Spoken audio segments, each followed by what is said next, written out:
جو گھر کا نظام وجود میں آیا اس کے بارے میں فرمایا کہ الرجال قوامون علی النساء، اور اس کا ترجمہ صحیح ترین یہ ہوگا کہ مرد عورتوں پر حاکم ہے، اس لیے کہ قامہ کے بعد جب علا کا صیغہ آ جاتا اس پر کھڑے ہیں،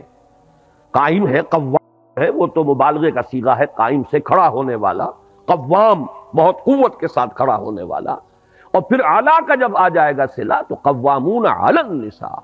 معلوم یہ ہوا کہ مرد عورتوں پر حاکم ہے۔ کس معنی میں؟ کہ خاندان کا یہ مختصر سا ادارہ جو ہے اس میں بہرحال سربراہی جو ہے وہ مرد کے پاس ہے، عورت کو آپ وزیر کہہ لیں کہ اس گھر کے اندر وزیر کی حیثیت اس کی ہے، پورا جو خاندان ہے، اولاد ہے، اس میں ظاہر بات ہے کہ والدین ہونے کے اعتبار سے اولاد کے ذمے ہے کہ دونوں کا ادب کریں، دونوں کا احترام کریں، بلکہ اس اعتبار سے میں ایک بات ابھی عرض کروں گا کہ وہ جو کسر کا جبر ہے اس میں شریعت نے عورت کا حق زیادہ کر دیا، جہاں قانونی طور پر کمی رکھی کہ مرد کو طلاق کا اختیار ہے عورت کو نہیں، خاندان کی سربراہی مرد کی ہے عورت کی نہیں، وہاں اب اس تلافی جو کی گئی ہے، اس کسر کا جبر جو کیا گیا ہے وہ اس والدین کے حقوق میں سے مثلا قرآن مجید میں اگرچہ متعدد مقامات پر 4 مقامات میرے سامنے موجود ہیں اس وقت جن میں اللہ تعالیٰ کے حق کے فوراً بعد والدین کے حق کا ذکر ہے، وَقَضَىٰ رَبُّكَ أَلَّا تَعْبُدُوا إِلَّا إِيَّاهُ وَبِالْوَالِدَيْنِ إِحْسَانًا، لیکن 2 مقامات ایسے ہیں کہ جن میں خاص طور پر ماؤں کا ذکر کیا گیا ہے، حَمَلَتْهُ أُمُّهُ وَهْنًا عَلَىٰ وَهْنٍ وَفِصَالُهُ فِي عَامَيْنِ أَنِ اشْكُرْ لِي وَلِوَالِدَيْكَ، اور اسی کی وضاحت ہمیں مل گئی حدیث نبوی میں کہ حضور سے ایک صحابی نے پوچھا کہ میرے حسن سلوک کا سب سے بڑھ کر مستحق کون ہے؟ آپ نے فرمایا تمہاری والدہ، کے بعد کون؟ پھر فرمایا تمہاری والدہ، تیسری مرتبہ پوچھا پھر کون؟ پھر فرمایا تمہاری والدہ، چوتھی مرتبہ پوچھنے پر فرمایا کہ تمہارے والد۔ معلوم یہ ہوا کہ 3 گنا حق ہے ماں کا باپ کے مقابلے میں، ادب، احترام اور اس دلجوئی، اس کے اعتبار سے گویا کہ یہ وہ کسر کا جبر ہو رہا ہے کہ قانونی اعتبار سے اگر وہاں کوئی کمی تھی تو اس اعتبار سے اس کی تلافی کر دی۔ یہی وجہ ہے کہ آپ دیکھتے ہیں کہ حدیث نبوی میں علی صاحب الصلاۃ والسلام باپ کے قدموں تلے جنت کا تذکرہ نہیں ہے،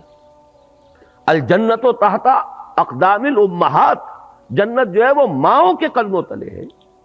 اس کو بھی آپ اسی کے حوالے سے سمجھ لیجیے۔ یہ وہی توازن پیدا کیا جا رہا ہے۔ اسی توازن کی ایک اور شکل ہے کہ بیٹوں کی پرورش پر کسی اجر و ثواب کا کوئی خاص تذکرہ نہیں ہے، یہ تو ٹھیک ہے، ایک انسان اپنی اولاد کو یہ سمجھتا ہے کہ اللہ کی عطا ہے، اللہ کی دی ہوئی چیز ہے، اور اس کا جو بھی حق مجھے ہے اس کے لیے پالنے کے لیے، پوسنے کے لیے، اس کی ضروریات پوری کرنے کے لیے، وہ چاہے بیٹا ہو چاہے بیٹی ہو، اس کے لیے وہ بھاگ دوڑ کرتا ہے یہ سمجھ کر کہ یہ اللہ کی طرف سے مجھ پر ذمہ داری عائد کی گئی ہے، تو خواہ وہ بیٹا ہو خواہ بیٹی ہو، دونوں کے اعتبار سے اجر ملے گا انسان کو۔ ویسے یہ کہ طبعی محبت کے تحت تو جانور بھی اپنے اولاد کی پرورش کرتے ہیں اور خبرگیری کچھ کرتے ہیں، انسان میں وہ اللہ تعالیٰ نے بہت ہی زیادہ مادہ رکھ دیا ہے، لیکن یہ ہے کہ اس میں اگر انسان یہ سمجھ کر کر رہا ہو کہ یہ در حقیقت اللہ کی عائد شدہ فرض ہے مجھ پر جو میں ادا کر رہا ہوں، یہ اللہ کی امانت ہے میرے پاس۔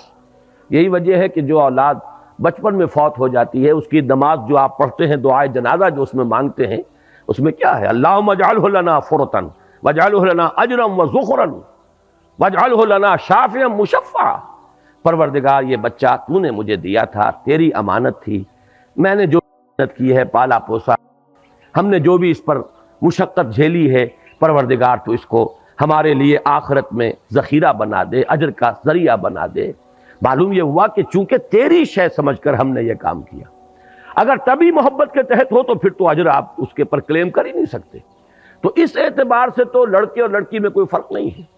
لیکن یہ کہ آگے چل کر ساری احادیث کے اندر لڑکیوں کے پالنے پوسنے کے بارے میں ہے، کہیں کہ جس نے 2 بچیوں کو بھی بڑی یعنی دلی محبت پالا پوسا، پروان چڑھایا، تعدیب اور تعلیم دی، اور وہ ان کو وہ جوان ہوئیں، دونوں اس کے لیے اوٹ بن جائیں گی قیامت کے دن کہ جہنم میں نہیں جانے دیں گی، سترم من النار، اوٹ اور پردہ بن جائیں گی جہنم سے، اور بعض روایات میں تو ایک بچی کے بارے میں بھی یہ موجود ہے۔